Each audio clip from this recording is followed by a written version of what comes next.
Hi hello ನಮಸ್ತೆ ಎಲ್ಲ ಹೇಗಿದ್ದೀರಾ? ಚೆನ್ನಾಗಿದ್ದೀರಾ ಅಂದ್ಕೊಂಡಿದ್ದೀನಿ. ನಾನು ತುಂಬ ಚೆನ್ನಾಗಿದ್ದೀನಿ. ಏನೋ ಸ್ವಲ್ಪ ಬ್ರೇಕ್ ತೊಗೊಂಡಿದ್ದೆ.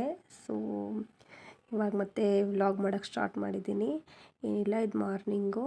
ನನ್ನ ಮಗಳು ಆಟ ಆಡ್ತಾ ಇದ್ದಾಳೆ. ನಾನು ನನ್ನ ಮಗಳು ರೆಡಿಯಾಗಿ ಬೇಗ ಊರಿಗೆ ಹೋಗಬೇಕು. ಸೊ ಹಾಗಾಗಿ ಅವತ್ತು ಪುಳಿಯೋಗರೆ ಮಾಡಿದ್ವಿ. ಅಲ್ಲಿಂದ ಬೇಗ ಮಾವಿನಹಳ್ಳಿ ಅಂತ ಸೊ ರೆಡಿಯಾಗಿ ಬೇಗ ಹೊರಟ್ವಿ.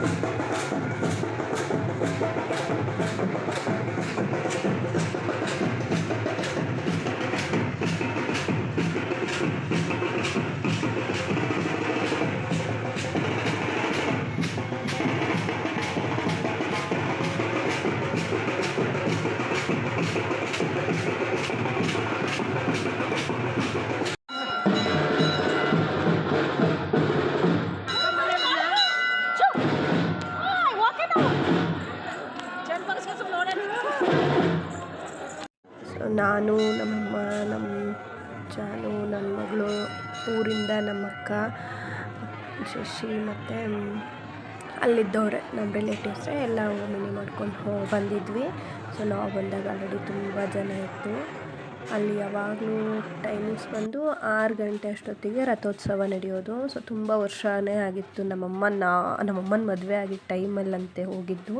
ಅದು ಬಿಟ್ಟರೆ ಹೋಗೇ ಇರಲಿಲ್ಲಂತೆ. ಸೊ ಹಾಗಾಗಿ ಹೋಗಿ ಬರೋಣ ಅಂತ ಹೇಳಿದ್ರು.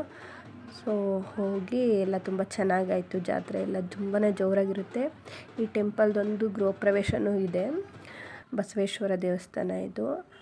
ಸೊ ಅದು ನೆಕ್ಸ್ಟ್ ಮಂತ್ 20th ಅನಿಸುತ್ತೆ ಗೃಹ ಪ್ರವೇಶನ ಇಟ್ಕೊಂಡಿದ್ದಾರೆ. ಸೊ ನೋಡಿ, ರಥೋತ್ಸವ ರೆಡಿಯಾಗಿದೆ. ಒಳಗೆ ದರ್ಶನ ಎಲ್ಲ ಮುಗಿಸ್ಕೊಂಡು ಬಂದ್ವಿ. ನಮ್ಮ ಮಕ್ಕಳು ಹೇಗೆ ಡ್ಯಾನ್ಸ್ ಮಾಡ್ತಿದ್ರು ನೀವೇ ನೋಡಿದ್ರಲ್ವ. ಸೊ ತುಂಬ ಎಂಜಾಯ್ ಮಾಡ್ಕೊಂಡು ಡ್ಯಾನ್ಸ್ ಮಾಡ್ತಾಯಿದ್ರು. ಸೊ ಇದು ನಮ್ಮ ಗ್ಯಾಂಗ್. ಇದು ತುಂಬ ಹೊತ್ತು ವೆಯ್ಟ್ ಮಾಡ್ತಾಯಿದ್ವಿ. ಮಕ್ಕಳನ್ನೆಲ್ಲ ಹಿಡ್ಕೊಂಡು ತುಂಬ ಹೊತ್ತು ನಿಲ್ಲೋದಕ್ಕಾಗಲಿಲ್ಲ. ಸೊ ಎಲ್ಲರೂ ಕೂತ್ಕೊಂಡ್ವಿ.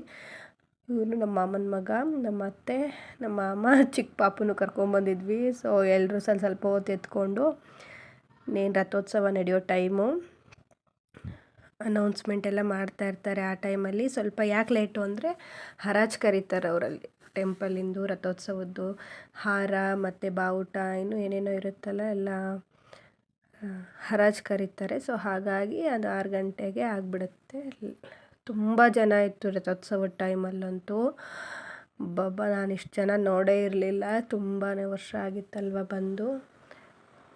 ಸೊ ಇದೇ ಟೆಂಪಲ್ಲು ಗೋಪುರ ತುಂಬ ಚೆನ್ನಾಗಿತ್ತು. ದೇವಸ್ಥಾನವೂ ಅಷ್ಟೇ ತುಂಬ ಚೆನ್ನಾಗೇ ಕಟ್ತಾ ಇದ್ದಾರೆ. ಖುಷಿ ಆಯಿತು ನೋಡಿ. ಸೊ ರಥೋತ್ಸವ ಆದಮೇಲೆ ಎಲ್ಲ ಪಟಾಕಿ ಎಲ್ಲ ಹೊಡೆದ್ರು. ಖುಷಿ ಆಯಿತು ನೋಡಿ. ಎಲ್ಲ ಚೆನ್ನಾಗಿತ್ತು. ಒಂದು ಸಣ್ಣ ಸವಿನಯ ಪ್ರಾರ್ಥನೆ ವಿನಂತಿಯಾಗಿರೋ ತಿಳ್ಕೊಳ್ಳಿ.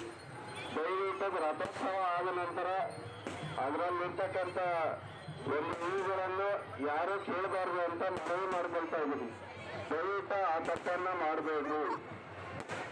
ಸೊ ಫೈನಲಿ ರಥೋತ್ಸವ ನಡೀತಾ ಇದೆ ನೋಡಿ. ಸ್ವಲ್ಪ ದೂರ ಮುಂದೆ ತೊಗೊಂಡೋಗಿ ಮತ್ತೆ ಹಿಂದೆ ತೊಗೊಂಬಂದು ನಿಲ್ಲಿಸ್ತಾರೆ. ಸೊ ಹಾರ ಎಲ್ಲ ಕೇಳಬೇಡಿ ಅಂತ ಅನೌನ್ಸ್ಮೆಂಟ್ ಮಾಡಿದ್ರು. ತುಂಬ ಚೆನ್ನಾಗಿತ್ತು ಮಾತ್ರ. ತುಂಬ ಜನ ಆಯಾ ದೇವರಿಂದ ಮನೆ ದೇವರು ಅಂತೆಲ್ಲ ಇರುತ್ತಲ್ವ. ಸೊ ತುಂಬ ಜನ ಬಂದಿದ್ದರು. ಚನ್ನಗಿರಿಯವರು ತುಂಬ ಜನ ಕಾಣಿಸಿದ್ರು. ನೋಡಿದೆ, ಜಸ್ಟ್ ಮಾತಾಡ್ಸೋಕ್ಕಾಗಲಿಲ್ಲ ಆ ಜನದಲ್ಲಿ. ಖುಷಿ ಆಯಿತು ನೋಡಿ ಹೋಗಿ. ಈ ಥರ ಎಲ್ಲ ಹೋಗಿರಲಿಲ್ಲ ನಾನು, ಈ ದೇವಸ್ಥಾನ ತೇರಿ ಹೋಗಿರಲಿಲ್ಲ. ಸೊ ಖುಷಿ ಆಯಿತು. ಸೊ ಫೈನಲಿ ಬೇಗ ಗಾಡಿಗಳು ತುಂಬ ಟ್ರಾಫಿಕ್ ಆಗಿಬಿಡುತ್ತೆ. ವೆಹಿಕಲ್ ನಿಲ್ಲಿಸಿದ್ರು ಅಂದರೆ ಬಂದು ನೋಡೋಕ್ಕೆ ಆಗಲಿಲ್ಲ. ಆಲ್ರೆಡಿ ನಾನು ವೀಡಿಯೋ ಮಾಡಿದೆ, ತುಂಬ ಜನ ಹೋಗಿಬಿಟ್ರು. ಸೊ ಇದೇ ಇವತ್ತಿನ ವೀಡಿಯೋ ಆಗಿದೆ. ಸೊ ಈ ವ್ಲಾಗ್ ನಿಮ್ಗೆ ಇಷ್ಟ ಆಗಿದೆ ಅಂದ್ಕೊಳ್ತೀನಿ. ಸೊ ಇಷ್ಟ ಆದರೆ ಪ್ಲೀಸ್ ಸಬ್ಸ್ಕ್ರೈಬ್ ಮಾಡಿ, ಸಪೋರ್ಟ್ ಮಾಡಿ, ಲೈಕ್ ಮಾಡಿ, ಶೇರ್ ಮಾಡಿ, ಕಮೆಂಟು ಮಾಡಿ. ಸೊ ಈ ವ್ಲಾಗ್ ಮುಗಿಸ್ತಾ ಇದ್ದೀನಿ. ಬಾಯ್.